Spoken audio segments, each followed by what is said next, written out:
Secret for quite some time, but now sports reporter ESPN's Erin Andrews is talking about her battle against cervical cancer. Yesterday we discussed this new study that suggested women are dying from cervical cancer at a much higher rate than first understood. So what happens after the diagnosis? Andrews underwent 2 procedures. She didn't take time off from her job, which even her doctor said probably wasn't the smartest thing, but she didn't want to miss the Super Bowl. Is that something that she should have done? Does that work for everyone? What are the options besides surgery? Dr. Ali Kazraian with Kazraian Urology here on the morning show.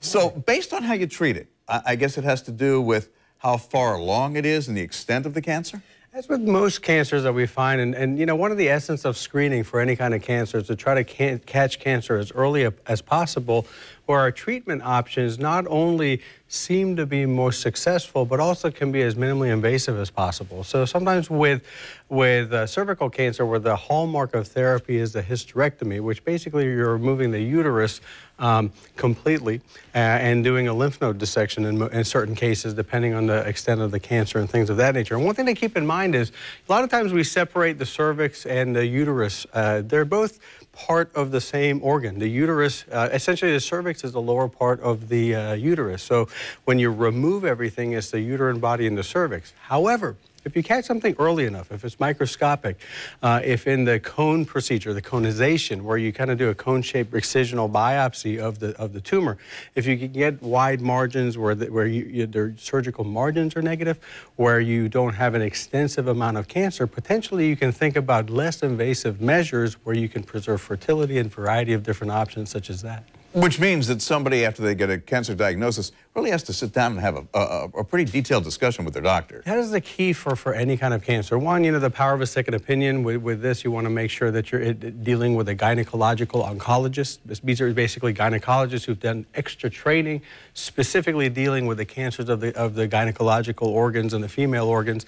Secondarily, you want to have a very frank discussion about the risks and benefits of all the different treatments that are out there, so that you have a good idea of not only what your pathology means, what is the extent of your disease, if it's been worked up adequately, and then go through all the different treatment options and see which fits your cancer and you the best. Chemo and radiation options? Chemo and radiation can be options depending on your disease. If your disease is extended beyond the cervix, whether it's microscopically or a little bit more, or if they think that the cancer may sometimes need to be decreased in size a little bit to make it more amenable to surgery, sometimes chemoradiation is an option to think about. And studies have actually shown that the combination of chemoradiation does better than the radiation therapy alone.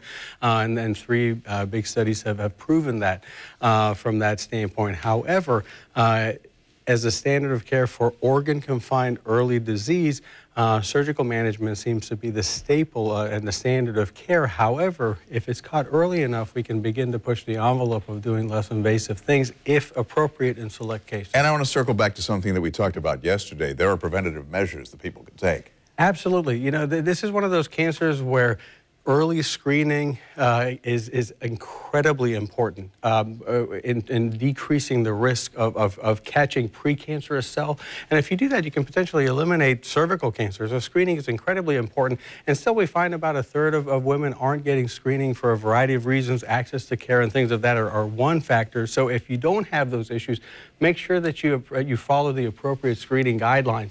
The other thing is the vaccines. You know, people talk about the vaccines. I know they've been discussed in the media extensively, but this specific vaccine with the HPV vaccine, if it's started on time in the early teens, pre-introduction of intercourse, where basically you're not being introduced to HPV, the human papillomavirus, is probably the biggest risk factor and the biggest cause of cervical cancer, among others.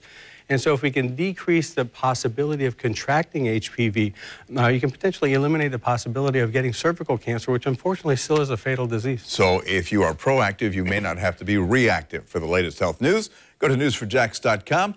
You'll also revisit this interview if you'd like with Dr. Kazraian. It'll be posted on the morning show page about 10:30 this morning. Always good to have you here. Appreciate it. Good morning. All right, Rich, let's